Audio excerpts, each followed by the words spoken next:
So hi hello నమస్తే. ఇప్పుడు జూబ్లీస్లో నడుస్తున్నటువంటి బై ఎలక్షన్స్ గురించి అయితే ఒక పక్క బీఆర్ఎస్ బీజేపీ మరి ఇంకొక పక్క అయితే కాంగ్రెస్ వీళ్ళందరూ కూడా పోటాపోటీగా నడుస్తుంది. అయితే ఇదే కాకుండా కూడా ఇండిపెండెంట్ క్యాండిడేట్స్ కూడా కొంతమంది ఉన్నారు. దాంట్లో నిరుద్యోగులు చాలామంది కూడా నామినేషన్ వేశారు. సో వాళ్ళ కోసం అని చెప్పి ప్రచారం చేస్తున్నారు. సో వీళ్ళ ముఖ్యమైన అంటే ఏంటి పాయింట్ ఏంటి, అసలు వీళ్ళు నామినేషన్ చేయాల్సి ఎందుకు వచ్చింది, దాదాపు ఏంటంటే 10 మంది పైన ఉన్నారు ఇప్పుడు అని చెప్తా ఉన్నారు.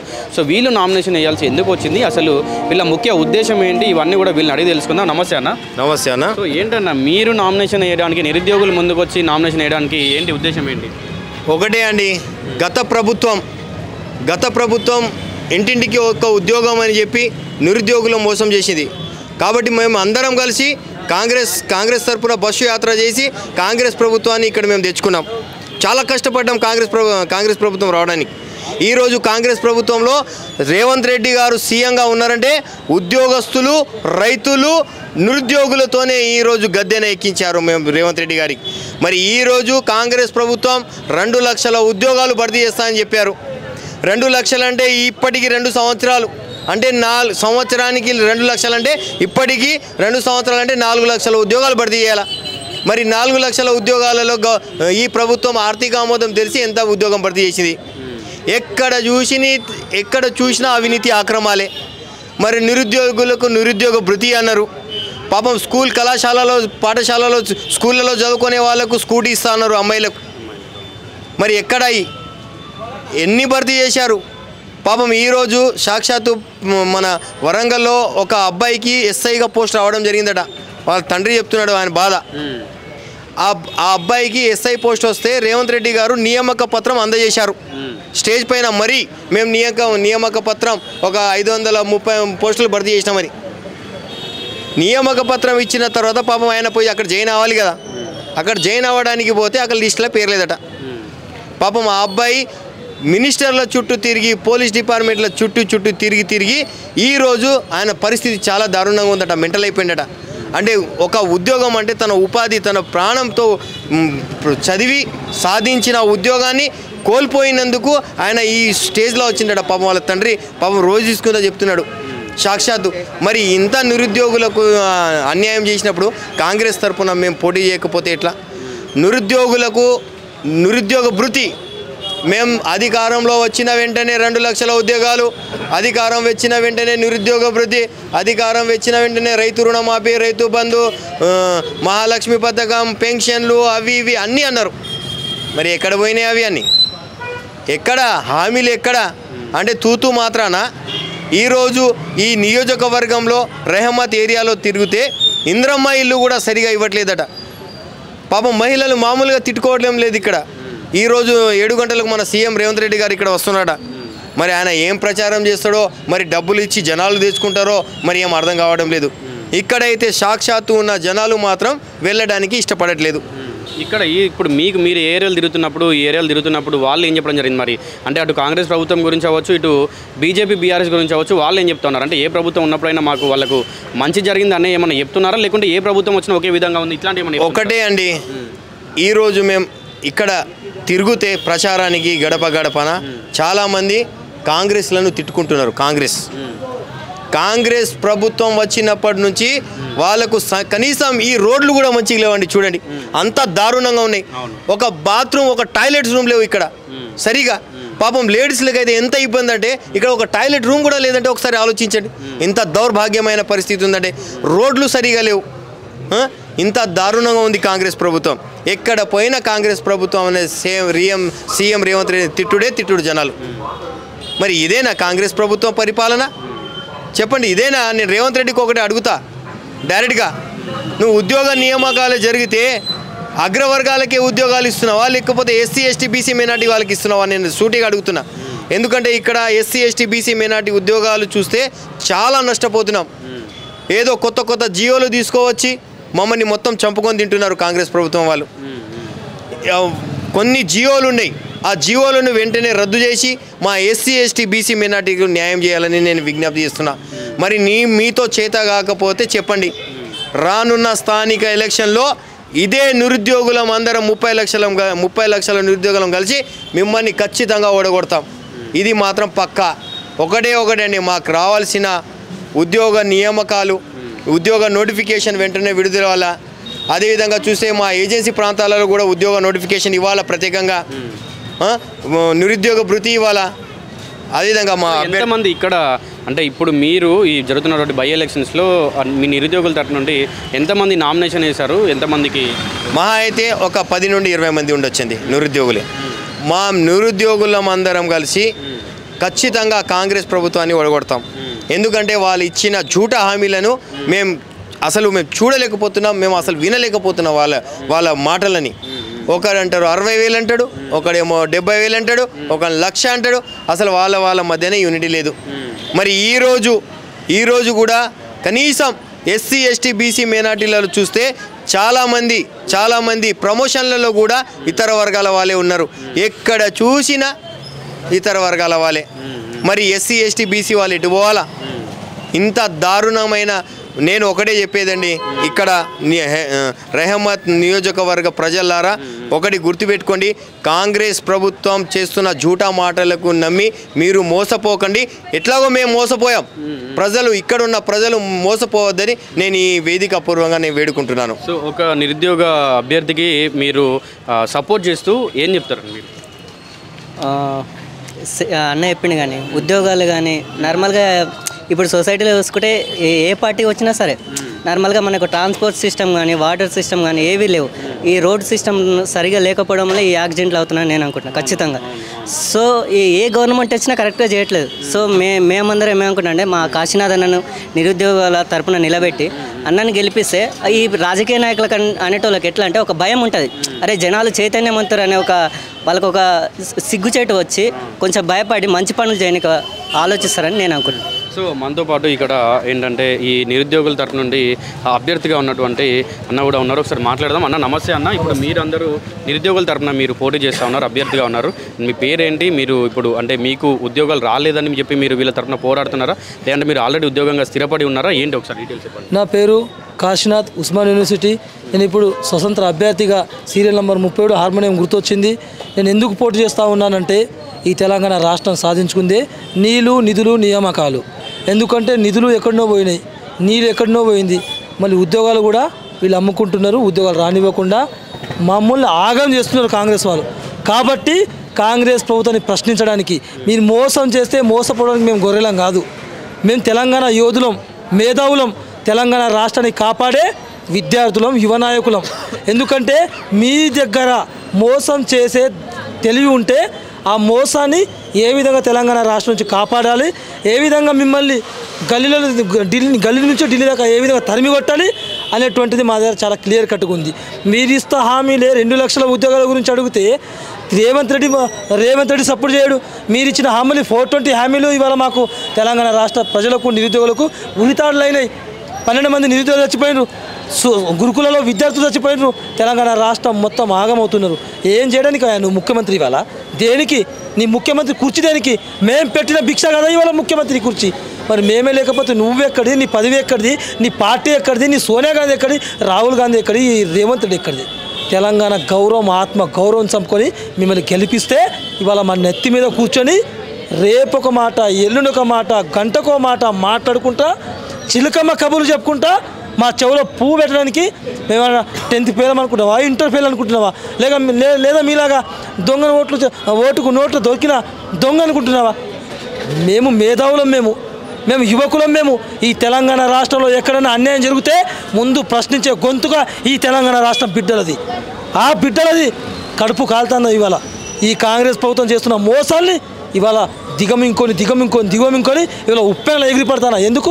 మీరు చేసిన 1, 2, 3 అనేక రకాల మోసాలు తెలంగాణ రాష్ట్ర యువకుడిని మోసం చేస్తున్నారు, తెలంగాణ ప్రజల్ని మోసం చేస్తున్నారు. మీ మాటలతోటి మభ్యపెట్టి ఇవాళ ప్రజల దగ్గరికి వెళ్ళి ఇవాళ జూబ్లీస్లో ఎన్నికలు రాగానే 2 సంవత్సరాలు నీకు ప్రజలు గుర్తుకు రాలేదు, జూబ్లీస్ ప్రజలు గుర్తుకు రాలేదు. ఇప్పుడు ఎన్నికలు రాగానే అమ్మ, అక్క, చెల్లె, తమ్ముడు కడుపులో పెట్టుకొని చూసుకుంటా, అమ్మ ఎట్లున్నావే, తండ్రి ఎట్లున్నావే, నాన్న ఎట్లున్నావే అని అడుగుతున్నావు కదా. మరి ఈ 2.5 సంవత్సరాలు ఎందుకు ఇలా గడప తొక్కలేదు? ఎందుకు వీళ్ళు అడగలేదు? ఎందుకు ప్రజల దగ్గర రాలేదు? ఎందుకు నీ ప్రభుత్వం ప్రజాపాలన గుర్తుకు రాలేదు? అంటే ఎన్నికలు వస్తే మాత్రమే ఈ పేదల ఇల్లు గుర్తుకొస్తాయి, ఈ పేదల మొక్కలు గుర్తుకొస్తారు. బతుకున్నారో లేదో కూడా తెలియకుండా ఈ తెలంగాణ ప్రజల యొక్క భవిష్యత్తుని ఇవాళ అంధకారం నెడుతున్నది ఎవరు? ఈ ముఖ్యమంత్రి. నిజంగానే ముఖ్యమంత్రి దగ్గర నిజంగానే నేను తెలివి ఉన్న ముఖ్యమంత్రి అనుకుంటున్నా. మరి నాకైతే తెలివి ఉన్న ముఖ్యమంత్రి అయితే కనిపిస్తలేడు. ఈ తెలంగాణ రాష్ట్ర ప్రజలు ఇది చేయాలి మరి. ఎందుకంటే జూబ్లీస్ ప్రజలారా, ఇప్పటిదాకా మోసపోయింది చాలు. ఈ తెలంగాణ రాష్ట్రం అనేటువంటి పోరాటాల గడ్డ కాబట్టి మీ ఇంటికి మోసం చేసే నాయకుడు వస్తున్నాడు. మీ ఇంటికి ఎమ్మెల్యే మరొక రూపంలో వస్తున్నాడు. మీ ఇంటికి మోసం చేయడానికి ఇవాళ మారు వేషంలో వస్తున్నాడు. మాటలో మాట కలుపుతున్నాడు. మీ ఇంటి దగ్గర కూర్చుంటున్నాడు. మీరు గడప దగ్గర వదిలిన చెప్పుల కాడ కూర్చొని అమ్మ ఎట్టున్నావు అని అడుగుతున్నారు. ఇవాళ మీరు వాళ్ళ దొంగని ఇవాళ గుర్తుపట్టకపోతే మీ కొడుకులది, నీ బిడ్డల భవిష్యత్తుని ఆగం చేస్తాడు. కాబట్టి నీ కొడుకుల బిడ్డల భవిష్యత్తుని, ఇవాళ తెలంగాణ రాష్ట్ర ప్రజల భవిష్యత్తుని ఇవాళ జూబ్లీస్ నిర్వహించాలా. ఈ జూబ్లీస్ ప్రజలు చైతన్యవంతులు కాబట్టి, ఇవాళ యువకులను ప్రశ్నిస్తున్నాం కాబట్టి ఇక్కడ జూబ్లీస్ ప్రజలని చైతన్యం చేయడానికి కోసం ఇక్కడ ఉన్న కాంగ్రెస్ ప్రభుత్వాన్ని డిపాజిట్లు కూడా రానివ్వకుండా ఈ కాంగ్రెస్ ప్రభుత్వానికి ఓట్లే వేయదని బహిర్గతంగానే ప్రకటిస్తూ ఉన్నా. అయితే ఇప్పుడు కాంగ్రెస్ రాకముందుకు ఏంటంటే మీరే నిరుద్యోగులంతా కలిసి ఏరి కోరి కాంగ్రెస్ ప్రభుత్వాన్ని అవ్వచ్చు, రేవంత్ సర్కార్ని అవ్వచ్చు గద్దెనెక్కించారు. ఇప్పుడు నిరుద్యోగులు అనుభవిస్తున్నారు, వాళ్ళు అనుభవించాల్సిందే అని చెప్పి ప్రతిపక్షాలు అవ్వచ్చు, వేరే వాళ్ళు కూడా అంటా ఉన్నారు. దానిపైన ఎట్లా స్పందిస్తారు? ఎందుకంటే ఏరి కోరి మొగని తెచ్చుకుంటే ఎగిరెగిరి తన్నదని తెలంగాణ సామెతలు ఉంది. ఇది వాస్తవమే. ఎందుకంటే మంచోడని, ఎందుకంటే తెలంగాణ రాష్ట్ర ప్రజలకు సేవ చేస్తాడని, తెలంగాణ రాష్ట్ర ప్రజలకు ఉంటాడని, అండదండగా ఉంటాడని, ప్రజాపాలన అందిస్తాడని ఇవాళ మేము తీసుకొస్తే 4 కోట్ల మంది ప్రజలకి 30 లక్షల మంది నిరుద్యోగులకి ఎగిరెగిరి తనుతున్నాడు, మాటలతో మోసం చేస్తున్నాడు. కాబట్టి రేవంత్ రెడ్డి మాటలకు మాత్రమే తప్ప చేతలకు పనికిరాని ముఖ్యమంత్రి ఎవరుందంటే ఈ తెలంగాణలో ఉన్న ఈ ముఖ్యమంత్రి రేవంత్ రెడ్డి ముఖ్యమంత్రి మాత్రమే. ఎందుకంటే నీ మాటలు ఉన్న దమ్ము, నీ చేతలు ఉన్న దమ్ము నీ పనితనంలో చూపెట్టు. నీ తెలంగాణ రాష్ట్ర బిడ్డలపై నువ్వు ఏం చేస్తావు, ఈ భవిష్యత్తు ఏ విధంగా ఉంటుందో నువ్వు నిర్మించు. ఏం చేసినావు తెలంగాణ రాష్ట్రానికి? నువ్వు ఏ ముఖం పెట్టుకొని ఇవాళ జూబ్లీస్ నువ్వు ఓట్లు అడుగుతున్నావు? ఏ ముఖం పెట్టుకొని నువ్వు గడప తిరుగుతున్నావు? ఏ ముఖం పెట్టుకొని ఇవాళ రోడ్ షో చేస్తూ ఉన్నావు? తెలంగాణ రాష్ట్రాన్ని మొత్తం ఆగం చేస్తూ ఉన్నావు. మేము చూస్తూ ఊరుకోవడానికి మీ యొక్క కార్యకర్తలం కాదు, మీ యొక్క డబ్బులకు అమ్ముడుపోయే నాయకులం కాదు, డబ్బులు దోచుకునే నాయకులం కాదు. ఇవాళ తెలంగాణ పౌరుషం గల బిడ్డలం కాబట్టి నువ్వు చేసిన ప్రతి ఒక్క మాట, నువ్వు చేసిన ప్రతి ఒక్క మోసం జూబ్లీస్ ప్రజలకు తీసుకెళ్ళి నీకు డిపాజిట్ కూడా రానివ్వకుండా రోడ్ షో చేస్తావో, నువ్వు ఏ షో అన్న చేయి, లాస్ట్కు నిన్ను నీ ముఖాల పైన, ఎందుకంటే నా ఆడబిడ్డలు చెప్తా ఉన్నారు, రాని బిడ్డ ముఖ్యమంత్రి మేము సమాధానం చెప్తాము, ఆయన మాకు ఇచ్చిన హామీలు మా మనసులో ఉన్నది, మా కళ్ళలో ఉన్నది, మా గుండెలో ఉన్నది, మేము చూస్తున్నాం. మా ఇంటికి వచ్చిన తర్వాత వాత పెడతాం. ఎందుకంటే ఒక్కొక్కరికి వాత పెడితే ఢిల్లీలో పోయి రాహుల్ గాంధీకి చూపెట్టుకోవాలి, ఢిల్లీలో వెళ్ళి రాహుల్ గాంధీకి చూపెట్టుకోవాలి, సోనియా గాంధీకి చూపెట్టుకోవాలి. సో ఇప్పుడు ఏంటంటే మీరు నిరుద్యోగుల తరపున దాదాపు ఒక 10 మంది పోటీ చేస్తూ ఉన్నారు. సో ఏంటి మీ ఉద్దేశం ఏంటి? మీరు గెలవాలనా లేకుంటే ఓట్లను చీల్చి కాంగ్రెస్ని ఓడించాలన్నా ఏంటి? మేము ఇప్పటిదాకా నిరుద్యోగుల 10 మంది నామినేషన్లు ఇస్తే 9 మంది నామినేషన్ ఈ రాష్ట్ర ప్రభుత్వం ఉన్నటువంటిది రిజెక్ట్ చేయడం జరిగింది. నా నామినేషన్ కూడా 1-2 సార్లు 30 సార్లు చెక్ చేసి చిన్న తప్పు కూడా దొరకపోతే ఏ విధంగానే కాశీని మేము నామినేషన్ నుంచి రిజెక్ట్ చేయాలని చెప్పింది. ఎందుకంటే తెలంగాణ రాష్ట్రాన్ని గెలిపించడానికి కోసం మేము నామినేషన్ ఇచ్చినాం. ఇక జూబ్లీస్ ప్రజల్ని గెలిపించడానికి కోసం ఇవాళ మేము బరిలో ఉన్నాం. 30 లక్షల మంది నిరుద్యోగుల గొంతు కోసం, వాళ్ళ ప్రశ్నించే గొంతుగా ఇవాళ మేము నామినేషన్ ఇచ్చినాం. మేము గెలవడానికి కోసం, వాళ్ళ ఆశని గెలిపించడానికి కోసం, వాళ్ళ ఉద్యోగాలు ఇప్పించడానికి కోసం, మా జీవితాన్ని, మా ప్రాణాన్ని పనంగా పెట్టి ఇవాళ రోడ్డు మీదకి వచ్చి పోలీసులు మమ్మల్ని కేసులు పెడుతున్నా, మమ్మల్ని అనేక రకాల ఇబ్బంది పెడుతున్నా, మేము వెనక లొగ్గకుండా ఇవాళ తెలంగాణ రాష్ట్ర కాంగ్రెస్ ప్రభుత్వం ప్రశ్నిస్తున్నాం. మేము గెలవడం కాదు, జూబ్లీస్ ప్రజల్ని గెలిపిస్తాం. ఎందుకంటే జూబ్లీస్ ప్రజలు మోసపోవద్దని చెప్పి చైతన్యం చేయడానికి కోసమే తెలంగాణలో ఉన్న ప్రతి ఒక్క ప్రజల్ని తెలిసే విధంగా ఈ యొక్క మోసాల్ని కళ్ళకు అద్దినట్టుగా ఎవరైతే రేవంత్ రెడ్డి గారు మాటలతో మోసం చేశారో, తెలంగాణ రాష్ట్రాన్ని దోచుకున్నారు, తెలంగాణ రాష్ట్రాన్ని యొక్క బతుకుని యాగం చేశారో, ఏ విధంగా అయితే క్లియర్ కట్టుగా చూపెడతా ఉన్నాం. అనేక రకాలుగా నిరుద్యోగులు గోసపడతా ఉన్నాం, అనేక రకాల నిరసన కార్యక్రమాలు తెలియజేస్తూ ఉన్నాం. ఏ ఒక్క పాపాను కూడా పోలేదు. ఇప్పటిదాకా తిప్పి కొడితే నువ్వు 10,000 ఉద్యోగాలు కూడా ఎక్కడ ఇవ్వకుండా ఈ జీవో నంబర్ 29 తీసుకొచ్చి గ్రూప్ 1లో ఎవరి కోసం గ్రూప్ 1 నువ్వు చేసినావు? ఆంధ్రలో కట్టబెట్టడానికి కానీ గ్రూప్ 1 ఉద్యోగాలు ఇవ్వడానికి ఈ జీవో నంబర్ 29 ఎందుకు తీసుకొచ్చినావు? జీవో నంబర్ 46 ఒక అంతరాయం ఏమిటి? మరి ఇవాళ దిక్కుమాలిన జీవోలు తీసుకొచ్చి మా తెలంగాణ రాష్ట్ర ప్రజలని, మా తెలంగాణ రాష్ట్ర నిరుద్యోగాలని శాపంగా మారిను. ఉద్యోగాలు ఇవ్వరా నాయన అంటే హామీలు ఇస్తూ ఉన్నాడు, ఉచిత హామీలు. ఆ ఉచిత హామీలు కూడా నెరవేర్చని హామీలు, తెలంగాణ రాష్ట్ర ప్రజలని ఆగం చేసే హామీలు. కాబట్టి ఎవరు కూడా తెలంగాణ రాష్ట్ర ప్రజలారా, ఇక్కడ జూబ్లీస్ ప్రజలారా, ఈ రేవంత్ రెడ్డి గారికి నమ్మకండి, నమ్మి మోసపోకండి. మీరు ఓటేస్తే మీ పిల్లల బతుకు, మీ మనమరాల బతుకు, మా బతుకు మీ చేతిలో ఉంది.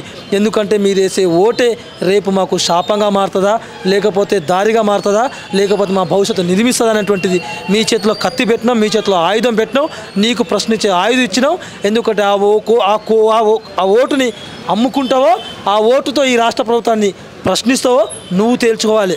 ఎందుకంటే ఓటర్లు నువ్వు ఈ ప్రపంచంలో దేవుడు ఉన్నాడో లేడో నాకే తెలియదు, కానీ ఈ రాష్ట్రంలో ఉన్న ప్రభుత్వం యొక్క ప్రపంచ దేశాల రాజకీయ నాయకుల యొక్క తలరాతలు మార్చే ఓటర్లే అసలైన దేవుళ్ళు. ఈ ఓటర్లు తలుచుకుంటే దేవుడన్నా దిగి రావాల్సిందే. ఎందుకంటే దేవుడికి ఎంత శక్తి ఉంటుందో ఓటర్లో కూడా, ఇక్కడ ప్రజలు కూడా అంతే శక్తి ఉంటుంది. ఆ శక్తిని నువ్వు ఏ విధంగా ఉపయోగించుకుంటావో ఆ విధంగా ఉపయోగించుకుంటావో, లేకపోతే మళ్ళీ ఒకసారి కాంగ్రెస్ ప్రభుత్వంకి ఇచ్చి మా ప్రాణాలు తీస్తూ మీకు 2 చేతులు దండం పెడుతున్నా. నా సీరియల్ నెంబర్ 37 హార్మోని గుర్తుకు ఓటేసి మమ్మల్ని గెలిపిస్తావో. చివరగా ఒక విషయం ఏంటంటే, ప్రజలు ఎవరైతే జూబ్లీస్లో ఉన్నారో వాళ్ళు మీకు ఎందుకు ఓటేయాలంటే ముఖ్యంగా ఏం చెప్తారు? అండ్ మీరు ఏ నినాదాలతోటి ముందుకెళ్తా ఉన్నారు, ప్రచారం చేస్తూ ఉన్నారంటే ఏం చెప్తారు? జూబ్లీస్ ప్రజలు మేము ఎందుకు వెళ్తున్నామంటే, ఏం చెప్పి మేము హామీలు ఇస్తూ ఉన్నామంటే మాకు మేనిఫెస్టో ఉంది. ఎందుకంటే జూబ్లీస్లో ఉన్న ఇక్కడ డ్రైనేజ్ సమస్య కావచ్చు, నీటి సమస్య కావచ్చు, ఇళ్ల సమస్యలు కావచ్చు, అనేక రకాల సమస్యలు మాకు తెలుసు. కానీ మా మేనిఫెస్టోలో ఇది లేదు. ఎందుకంటే మేము కేవలం నిలబడ్డది మాత్రం నిరుద్యోగుల తరపు నుంచి. మేము మోసపోయినాం కాబట్టి 30 రకాల మా డిమాండ్స్ తోటి ఈ జీవితం మా యాగం చేసింది కాబట్టి ఈ 30 రకాల డిమాండ్లతో మేము నిలబడ్డాం. ఎందుకంటే నీ ఇంట్లో కొడుకు చదువుకుంటున్నాడు, కూతురు చదువుకుంటున్నారు, ఉద్యోగాలు లేకపోతే ఇవాళ మనం బతుకున్నది ఎందుకు? ఎందుకంటే ఇవాళ చదువుకున్నాడు వస్తే ఈ సమస్యలు అన్నీ తెలుసు కాబట్టి ప్రతి సమస్య మేము క్లియర్ కట్గా తెలంగాణలో జూబ్లీస్లో మేము జూబ్లీస్ సమస్య తీరుస్తాం. నిరుద్యోగులం కాబట్టి, మేధావులం కాబట్టి, ప్రశ్నించే గొంతులు కాబట్టి, పోరాటం యోధులు కాబట్టి ఈ తెలంగాణ రాష్ట్రాన్ని కాపాడే దమ్ము ధైర్యం ఈ యువకులకు ఉంది, ఈ విద్యార్థులకు ఉంది. కాబట్టి ఈ కాంగ్రెస్ ప్రభుత్వాన్ని తొక్కలో తుంచాలన్నా, లేకపోతే డిపాజిట్ రాని కూడా చూడాలన్నా మా ఉస్మానియా యూనివర్సిటీ విద్యార్థులతో మాత్రం అవుతుంది, మా యువకులతో మాత్రమే అవుతుంది. ఎందుకంటే ఏ విధంగా అయితే మా నిరుద్యోగుల తరపు నుంచి కాలు మొక్కినవో, మా ప్రజల కాలు మొక్కినవో, మా ప్రజలకు వచ్చి ఓటు ఏ విధంగా వచ్చినవో, ఏ విధంగా ఓటు జోలాడినవో, ఆ ఓట్ల జోలతోటే ఈ జూబ్లీస్ నిన్ను ఓడగొట్టడానికి కోసం మా నిరుద్యోగులంతా కథం తొక్కిన నిన్ను ఓట్లు కూడా డిపాజిట్ రానివ్వడం కోసం ముందుకు వచ్చినాం. సో చివరిగా మీరు చెప్పండి, ఇప్పుడు ఒక నిరుద్యోగిగా సపోర్ట్ చేసే వాళ్ళు అవ్వచ్చు, ఒక నిరుద్యోగి కావచ్చు, ఇప్పుడు జరుగుతున్నటువంటి ఈ జూబ్లీస్ ఎన్నికల గురించి మీకు చేసినటువంటి అభ్యర్థి గురించి ఏం చెప్తారు? ముందుగా నమస్తే అన్న, నా పేరు Harishchandra Prasad, LLB last OYO. 10 ఏళ్ళ తెలంగాణ పాలనలో ఒక మూర్ఖుని మనం ముఖ్యమంత్రిని చేసినాం. ఆయన ఏం చేసిన, తెలంగాణ 5 లక్షల మిగులు బడ్జెట్ను ప్రత్యేక రాష్ట్రాన్ని ఏర్పడితే అప్పుల రాష్ట్రంగా మిలిచిండు. మనం తెలంగాణ రాష్ట్రం తెచ్చుకున్నది నీళ్లు నిధులు నియామకాలని, అవన్నీ కేసీఆర్ తుంగలో దొక్కిండు, మొత్తం దోచుకుని పోయిండు. ఆయన గద్దెదించనీక నిరుద్యోగులు, మేధావులు, ఉద్యోగ సంఘాలు, ప్రజలందరూ నిరుద్యోగ బస్సు యాత్ర చేసి తెలంగాణ రాష్ట్రం మొత్తం తిరిగి కాంగ్రెస్ ప్రభుత్వాన్ని తీసుకొని వచ్చినాం. ఎందుకు తీసుకొని వచ్చామంటే కనీసం ఈయనైనా వచ్చినా తెలంగాణను అభివృద్ధి పదంలో నడిపిస్తాడో, ముందు వైపు నడిపిస్తాడో వచ్చినాం. కానీ రేవంత్ రెడ్డి గారు ఏం చేసినారంటే ఇష్టం వచ్చినాడు చేస్తున్నాడు. నిజానికి చెప్పాలంటే తెలంగాణ ప్రజలు 2వసారి ముఖ్యమంత్రి ఎన్నుకోవడంలో తప్పు చేసినా నేను అంట. ఎందుకంటే రేవంత్ రెడ్డి గారు ఇంతకుముందు ఒకసారి ఎమ్మెల్యే, ఎంపీ మాత్రమే, ఆయన మినిస్టర్ చేయలే. Even is అన్వాంట్ to be A minister also, but we made him a CM of Telangana. How we are a failed candidates first. Telangana 4 కోట్ల జనాభా అందరూ కూడా తప్పు చేసినారంట. అదేవిధంగా రేవంత్ రెడ్డి గారు గెలిచినాక ఇప్పుడు మేము నిరుద్యోగులు 2 సంవత్సరాలలోనే ఇప్పుడు వచ్చిన జూబ్లీస్ బై ఎలక్షన్లో నిరుద్యోగులుగా మేము నామినేషన్ అయిన కారణం ఏంటంటే తెలంగాణ వచ్చిన సంవత్సరానికి 2 లక్షల ఉద్యోగాలు ఇస్తా ఉన్నాడు. గట్టిగా 10,000 15,000 ఉద్యోగాలు కూడా ఇవ్వలేదు ఆయన. అలాంటిది మేము కాకుంటే ఇంకెవరు పోటీ చేస్తారు? తెలంగాణ ఉద్యమం కోసం కష్టపడి కొట్లాడి ప్రాణత్యాగాలు చేసి తెచ్చుకున్న తెలంగాణ మేము తెచ్చుకున్నాం. అభివృద్ధి పదాలను నడిపించుకోవాలని కళలు కానీ బంగారు తెలంగాణ కళలు కానీ అది మేము ఇవాళ సొమ్ములో సోకులేమో వాళ్ళు అనుభవిస్తున్నారు. తెలంగాణ రాష్ట్రం మొత్తం కూడా బీసీలు, ఎస్సీ, ఎస్టీలు ఉంటే రెడ్లకు రావుల పాలు అయిపోతుంది. నిజంగానే రేవంత్ రెడ్డి గారికి చిత్తశుద్ధి ఉంటే బీసీల మీద, ఎస్సీల మీద, ఎస్టీల మీద ఈ దేశంలో నరేంద్ర మోడీ గారు ఈడబ్ల్యూఎస్ రిజర్వేషన్ తీసుకొచ్చిన ప్రశ్నించాలి. బీసీలు దాంట్లోపైన నష్టపోతున్నారు, అది చెప్పాడు. కానీ బీసీలను మభ్యపెట్టనీక స్థానిక సంస్థ ఎలక్షన్లో 42% రిజర్వేషన్ అని కలిపి వాళ్ళందరినీ తప్పుదోవ పట్టిస్తున్నాడే తప్ప నిజంగా వీళ్ళపైన ఆయనకు చిత్తశుద్ధి లేదు. అదేవిధంగా ఈ రాష్ట్రంలో అసలైన మినిస్టర్లేవి, హోమ్ మినిస్టర్ ఉండాలి, గ్రామాల అభివృద్ధి చేయాలంటే మున్సిపల్ మినిస్టర్ ఉండాలి, సిటీలో మున్సిపల్ మినిస్టర్ ఉండాలి, ఎడ్యుకేషన్ డెవలప్మెంట్ కావాలంటే ఎడ్యుకేషన్ మినిస్టర్ ఉండాలి. ఈ 3 కీలకమైన మినిస్టర్లు మొత్తం ముఖ్యమంత్రి రేవంత్ రెడ్డి గారిని కానుంటే మరి ఉద్యోగాలలో కానీ విద్యాలయాల్లో కానీ హాస్టల్స్లో కానీ సమస్యలు అంటే మేము ఎవరి దగ్గరికి పోవాలి? డైరెక్ట్గా ముఖ్యమంత్రి రేవంత్ రెడ్డి గారు అపాయింట్మెంట్ ఇస్తారా? ఒక ఎడ్యుకేషన్ మినిస్టర్ ఉంటే దానికి సంబంధించిన కార్యవర్గం ఉంటుంది, డిఈఓలు ఉంటారు, వాళ్ళని ప్రశ్నిస్తాము, నేరుగా మేము వెళ్ళి మా సమస్యలు చెప్పుకుంటాం. ఇవాళ తెలంగాణలో మనం హాస్టల్ విషయం చూసుకుంటే ముఖ్యంగా గవర్నమెంట్ హాస్టల్స్ ఉన్నటువంటి రెసిడెన్షియల్ హాస్టల్ గర్ల్స్ హాస్టల్లో అమ్మాయిలు ఆత్మహత్యలు చేసుకున్నారు, 70 మంది చనిపోతున్నారు. అసలు ఫుడ్ బాగాలేదు, అక్కడ ఉన్నటువంటి సిచ్యువేషన్స్ బాగాలేవు, హాస్టల్ పరిస్థితులు బాగాలేవు, ఎడ్యుకేషన్ సిస్టమ్ మొత్తం కొలాప్స్ అయిపోయింది. బ్రోకరిజాలు చేస్తున్నారు, దందాలు చేస్తున్నారు, రౌడిజాలు చేస్తున్నారు. ఇవన్నీ సమస్యలు ఒక విద్యార్థులుగా మేము తప్ప ఎవరు పెట్టుకోవాలి? తెలంగాణ ఉస్మానియా యూనివర్సిటీ జేఏసీ విద్యార్థి జేఏసీ తరపునటువంటి మా నాయకుడు కాసిం గారిని మేము ఇలా పెట్టి ఈ జూబ్లీ హిల్స్ నియోజకవర్గ ప్రజల తరపున మేము అందరిని రిక్వెస్ట్ చేస్తున్నాం, మాకు ఈసారి అవకాశం ఇవ్వండి. తెలంగాణ రాష్ట్రంలో నిరుద్యోగ యువకులు ఒకసారి అవకాశం ఇస్తే ఏ కాంక్షలతోడైతే తెలంగాణ రాష్ట్రాన్ని సాధించుకున్నామో ఆ దిశగా మేము ముందుకు నడిపిస్తామని భావిస్తున్నాం. కాబట్టి ఈ జూబ్లీ హిల్స్ నియోజకవర్గ ప్రజలని మేము అడగడం జరిగింది. అదేవిధంగా రేవంత్ రెడ్డి గారు తెలంగాణ రాష్ట్రం రాకన్నా ముందు కూడా ఈ సంపన్న వర్గాలు ఎస్సీ ఎస్టీ బీసీ మైనారిటీ అందరూ సమానమైన తర్వాత వచ్చినమ్మటే ఏదైతే నరేంద్ర మోడీ గారు ఈ ఎస్సీ క్లాసిఫికేషన్ తీసుకొచ్చిండ్రు దానికి ఎవరు వ్యతిరేకం కాదు. కానీ ఆయన నరేంద్ర మోడీ గారు ఎప్పుడైతే అక్కడ పార్లమెంటు పాస్ చేసిండ్రు చెప్పిండో ఈయన ఒక బిల్లు పాస్ కావాలంటే 2 ఉభయ సభలలో పార్లమెంట్ చేయాలి, గవర్నర్ ఆమోదం వేయాలి, 3/4 మెజార్టీ రావాలి. అవేవి తెలియకుండా ఒక అవగాహన రహితంగా వితౌట్ ఇన్ఫర్మేషన్ తోటి ఎంపెరికల్ డాటా తోటి నేను ఎస్సీ వర్గీకరణ చేసిండు. అది ఎవరికి లాభం జరిగింది? ఎవరికి లాభం జరిగింది? నష్టం జరిగింది. ఒక వర్గానికి నష్టం జరిగింది, ఒక వర్గానికి లాభం జరిగింది. అట్లా చేయొద్దు కదా. అదేవిధంగా ఎస్సీ క్లాసిఫికేషన్లో ఏబిసిడి కేటగిరీ చేసి సి కేటగిరీకి రోస్టర్ విధానంలో జీవో నెంబర్ 19 తీసుకొచ్చి 20 లోపు ఒక్క రోస్టర్ పాయింట్ కూడా ఇవ్వలేదు. నేను కూడా ఎస్సీ మాలని అయినా సరే నిరుద్యోగ చేసి ఒక అన్ఎంప్లాయ్ని ఒక స్టూడెంట్ని అన్నిటికంటే తెలంగాణ యువకునిగా అన్ని వర్గాలు అభివృద్ధి చెందాలి. కాబట్టి మా తరపునగా మేము కూడా డిమాండ్ చేస్తూ ఉన్నాం. ఎందుకంటే ఎస్సీ వర్గీకరణలో మాలలకు అన్యాయం జరిగింది. ఈ విషయంలో రోస్టర్ పాయింట్ విధానంలో 20 లోపు 2 పాయింట్లు ఇవ్వాలి, మాకు 2% రిజర్వేషన్ పెంచాలని కూడా మేము డిమాండ్ చేస్తూ ఉన్నాం.